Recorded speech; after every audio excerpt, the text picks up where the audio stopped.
So the first speaker of this session is Sergey Bokarev, and he will be talking about electron dynamics in highly excited molecules. Yes, thank you very much for the introduction. So it's a great pleasure for me to be here as usual.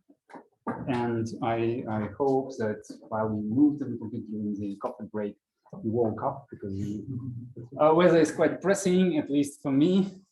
One short notice. For those who are online, I'm presenting in my wife's account, just because usually I have lecture at this time, and that's why my account is occupied currently. So, but my name is still Sergey, so I'm not Olga. So, second comment is that I recently have moved to Munich, Technical University of Munich, but all the work which I will present here is done in Rostock, so my group is still in Rostock. And I will present to you some kind of kaleidoscopic view of different stuff done by different people. I'm just here presenting, so I'm not the main developer, but I'm the only common member of the chain, let's say. That's why I'm doing this. Okay, first of all, I would like to prepare the stage and tell you what I mean on the highly excited molecules. And these are those molecules which absorbed extreme ultraviolet, photon, or soft X-ray photon, hard X-ray photon, and they reside in some kind of core-excited state. And these states can decay via a handful of different mechanisms, be just emission, X-ray emission, or closely related resonant inelastic X-ray scattering. Of course, the photon energy is enough to ionize molecules either with a direct process or by decay of the core-excited state due to Auger mechanism or post-electronic mechanism. And with this, we have a transition from n electron system to n-1 electron bound system, and one electron is ejected to continue. And if your pulse is intense enough, or if it's long enough, so then there will be consecutive ionization processes due to direct photoionization or Auger decay. And to one of the topics which I would like to cover in my talk is electron dynamics. The carrier frequency of X-ray carrier frequency is that short that one can prepare ultra-short pulses, and with this prepare intricate superpositions of states, excited electronic states, and trigger some dynamics, electron dynamics. But we are also interested in studying the stationary or steady state spectra, so stationary quantum chemistry. And to study, to obtain wave functions and states, the RAS restricted active space concept suggests us very great help, as Francesco already mentioned today, and the other Francesco will mention later. So if we put four orbitals in the active space, we can effectively do core valence separation. We can effectively avoid computing myriads of states here between valence excited and first core excited ones, and this is reduce the effort. And usually to reproduce a spectrum, one needs to calculate hundreds of electronic states, or even thousands, up to several tens of thousands. And of course, here the state interaction offers a great deal. So because of its bias normal basis transformation, orbital transformation, one can compute matrix elements very efficiently. It can be trivially parallelizable. It's not done within the main release, so it's done in the detailed branch by Vladislav. So Kochetov is here in the audience,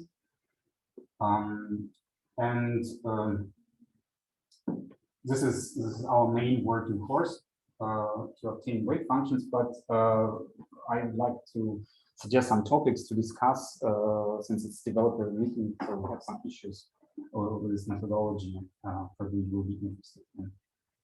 So now I would like to go a little bit into auto-ionization processes, how one can describe them. Ionization process is a superposition of direct ionization and direct decay, as I mentioned.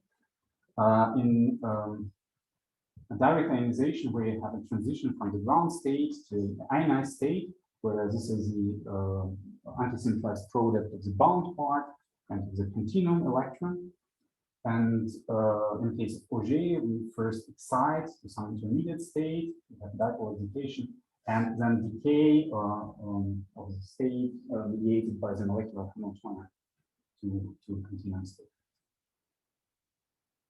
And here one can use Dyson orbital formalism, which simplifies the expressions. With this, one integrates the bound part of the initial and final wave functions to obtain the object, which is called Dyson orbital, which is essentially the 1.5 electron analog of 1 electron density.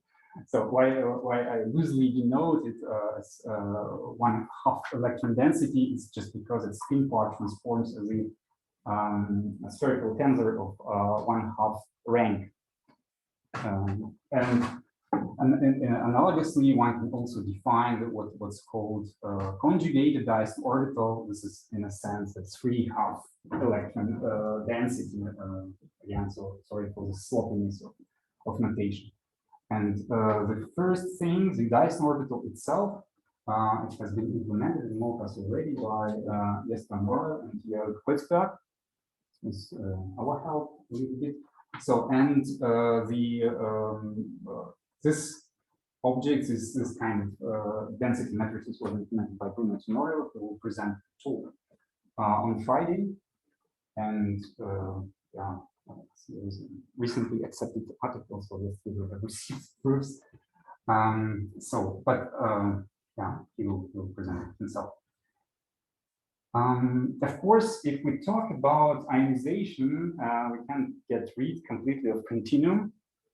And from the viewpoint of quantum chemistry, it's a disaster if you are used to work with localized Gaussian functions. And of course, you can try to avoid it to use a so-called sudden approximation, where the ionization probability is proportional to the square of the norm of the Dyson orbital. It works only for high kinetic energies. And if you would like to study intermediate or low kinetic energies of the outgoing electron, if you would like to obtain the detailed dependence of the probability on the kinetic energy, angular distributions, whatever, one has to compute continuum exactly, or explicitly, and not exactly. And continuum functions, they are intrinsically determined by the potential, molecular potential. And if we have no potential, one will get the free particle, the plane wave solution, which is known analytically, which is very easy. Another option is to put a single charge in the center of the molecule, and this one gets the spherical Coulomb waves, also known analytically. These are simple models, if not simplistic, but for some cases they work quite nicely. Another option is, which is implemented in this COMPI program, spherical continuum for Auger micron decay and photoionization, which is done by Gilbert Grell. He implemented another flavor of central potential method, where the molecular potential is spherically averaged. And with this, one uses the partial wave expansion of the continuum function.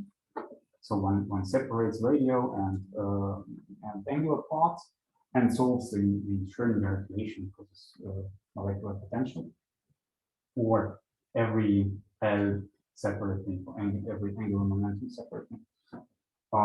Yeah, one can do both photoionization and JDK with this. There is another very interesting flavor, which Bruno has also implemented directly into MolCas. This SCAMPI is interfaced again to OpenMolcas via HD5 interface, which is in the detox branch of OpenMolcas, but Bruno has implemented OGDT directly using another flavor of central potential method. I don't want to spoil your impression. He will present everything on Friday himself. I would just mention that apart from this approximate methods of treating continuum, one can, of course, solve the full three-dimensional problem. And to do so, this has been done by Marx.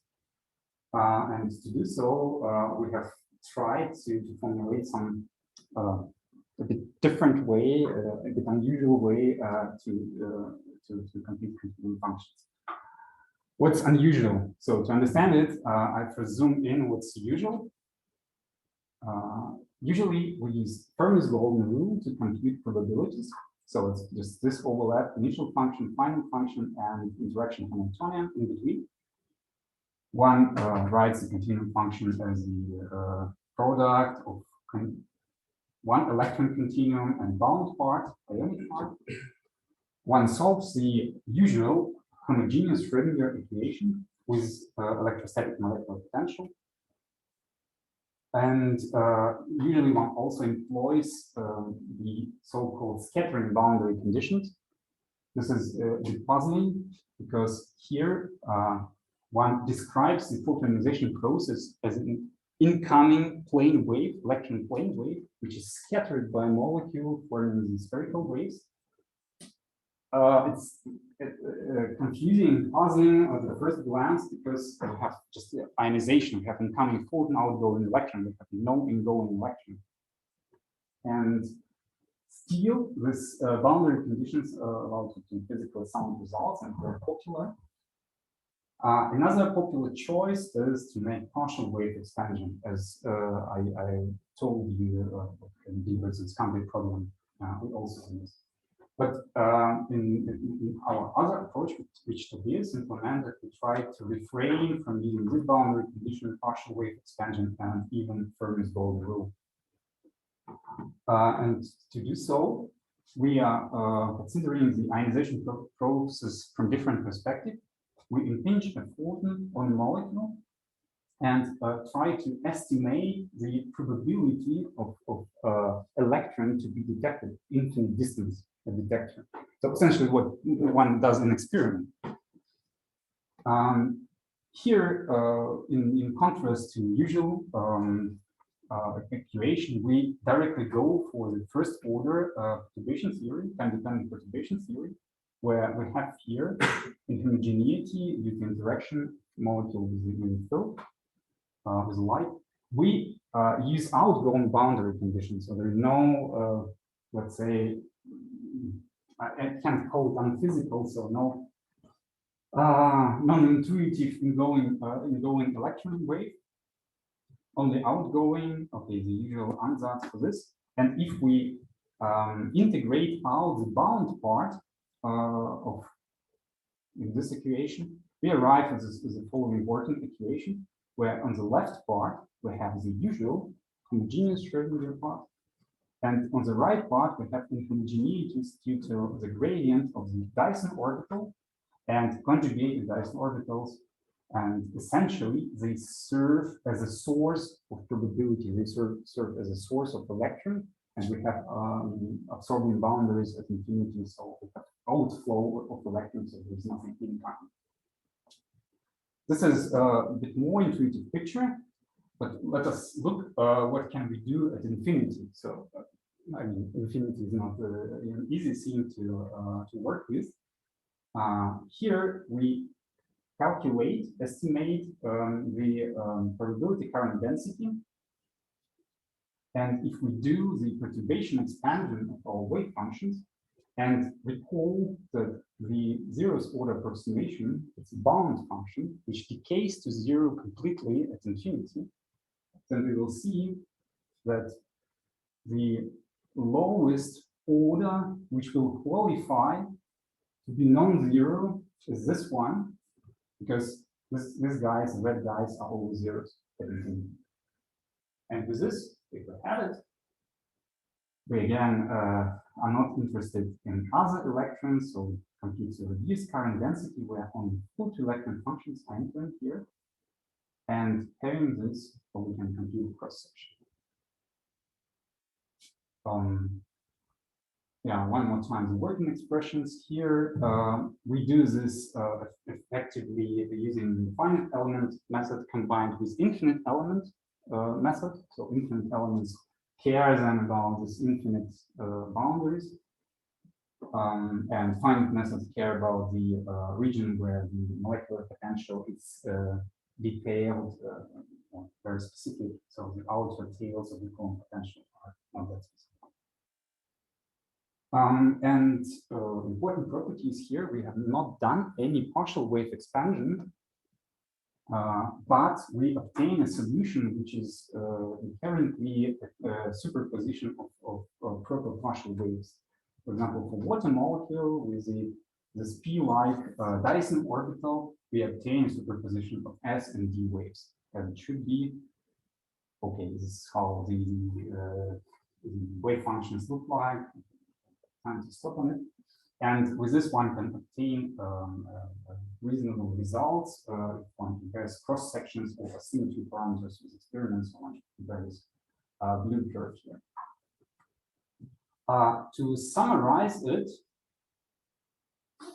in common approach, one uses just information on the final state, on the electrostatic potential, and solves Schrödinger equation, obtains a plethora of states.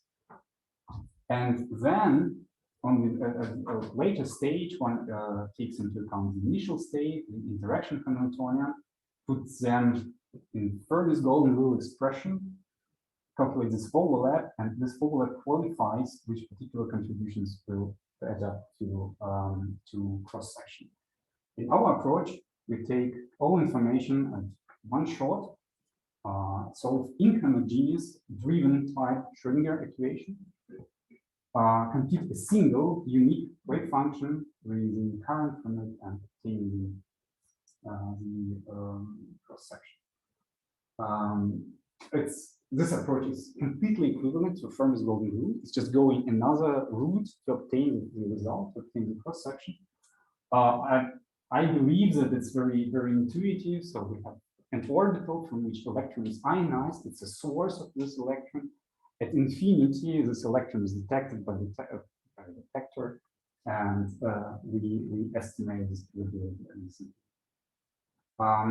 This is done by a standalone program which is called free-wheelie, but it's interfaced to OpenMolcas. Essentially, one transfers 1-2 electron transition density matrices, as well as 1/2 and 3/2. So it's Dyson orbitals and conjugated Dyson orbitals to it.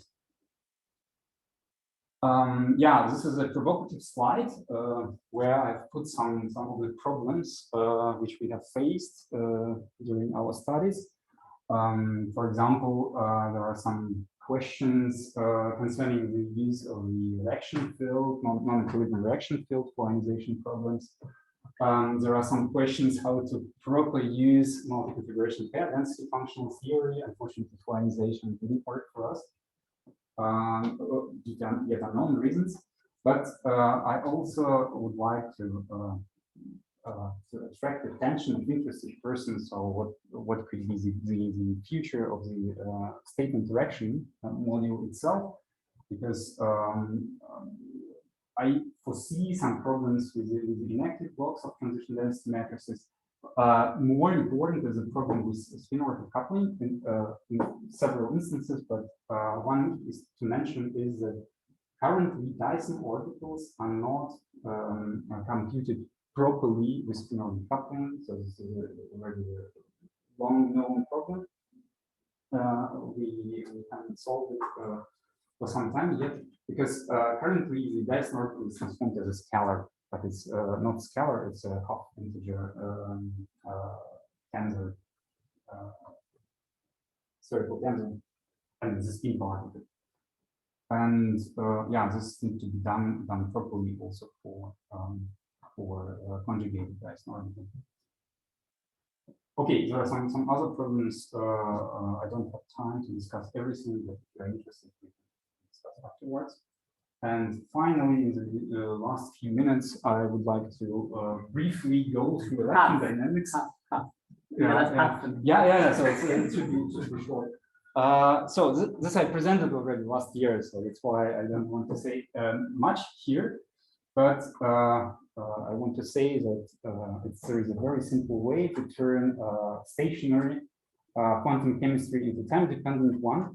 Yeah, one can just form some combination of eigenstates of Hamiltonian H0 and add time-independent perturbation and propagate it with this new Hamiltonian. Or one can explicitly add the time-dependent perturbation, and both these ways are implemented in MolCas currently by Vlad. Here we go for density matrix formulation of time-dependent configuration interaction. So we solve with Neumann equation. We do this for purely electron dynamics for a single nuclear configuration, although there are ways using this system bus partitionings to non-diabatic transitions. But only at very approximately, one can include different types of couplings, electron correlations, spin-orbit couplings, so coupling to exclusive external field, and different decay processes by rates. This is the benefit of using density matrices. Here's the workflow. So we use all the information from RASSCF and RASSCI modules like wave functions, matrix elements, the decay rates for entities. And these are needed to provide the initial state, the pulse, the conform dissipation superoperator, and Rho-Levine actually solves the equation, obtains the density matrices of occupations, and then one can compute any observable from it. And in particular, in the example which we recently published, one can compute linear and nonlinear spectra if one fully transforms the dipole moment. One can investigate charge dynamics, spin dynamics. So I have some. Don't look at me. Here another example which I didn't show last year. It's the charge migration in the acetylene molecule. So we instantaneously ionized it, and the created hole is migrating from iodine to this triple bond fragment. And thanks to the inclusion of spin orbit coupling effects, one can see that while oscillating, this hole changes its spin, so it turns from spin up to spin down and back. But the way I wanted to show this figure is that there's a question, of course, how many states to use. So we use state representation, so it's not real space representation. How many states we need to describe this kind of dynamics. And for this case, one sees that if one uses only 20 out of 800 total possible states for this particular case, then the dynamics is already, is okay. So it's qualitatively correct. In a sense, so the amplitudes, charge amplitudes here are not correct, but the frequency is, or the time scale is correct. And one, of course, can employ a scheme for the selection of basis states, because we know all the matrices, all the coupling matrices beforehand. And one can use a following scheme. At the beginning, for example, several states terminally populated. We know the transition diagonal matrix elements, so we can multiply by the field, and if it's larger than some threshold, we select this this excited states. So then we know the coupling, the strength of the coupling is large enough, we can also include further states. When there is a stimulated emission, if the pulse is strong, and so on, we can do it iteratively, selecting more and more states. And essentially, this procedure works fine. Here you can see the spin dynamics and some iron pentacarbon complex, and you can see full dynamics where we saw populations of singlets and triplet states. And if we use only 2 iterations, so there's actually no dynamics, but the further we go, the more exact is reproduced. Yeah, there are still open questions here. It's purely electron thing for a single point. And of course, one needs to account for explicit dynamics. And here I'm hoping for the help of Francesco Segata and Dr. so that we can also employ for explicit dynamics here. There is only approximate treatment of relativistic effects. Here we rely just on the standard procedure of process. I hope we had some agreement with Stefan Knecht that we can improve on this. One thing which I would like to point special attention here is that currently we are using time-independent orbitals, and the coefficients are dependent, time-dependent. If somebody is interested, so I'm inviting you for collaboration. We can also use time-dependent orbitals, because it's known that for such problems, orbitals oscillate faster than CI coefficients. If one allows them to oscillate first, otherwise the CI coefficients take the job. Okay, so then we treatment ionization. I will skip it. Yeah, and with this, I would like to thank my group in Rostock and you for your attention. Thank you.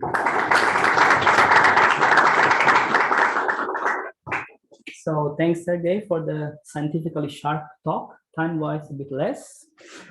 So if you don't have a very urgent question, either here, I don't see questions here, I will move on. Is that okay with everyone? Cool. Thank you again. Yeah. Join me, please.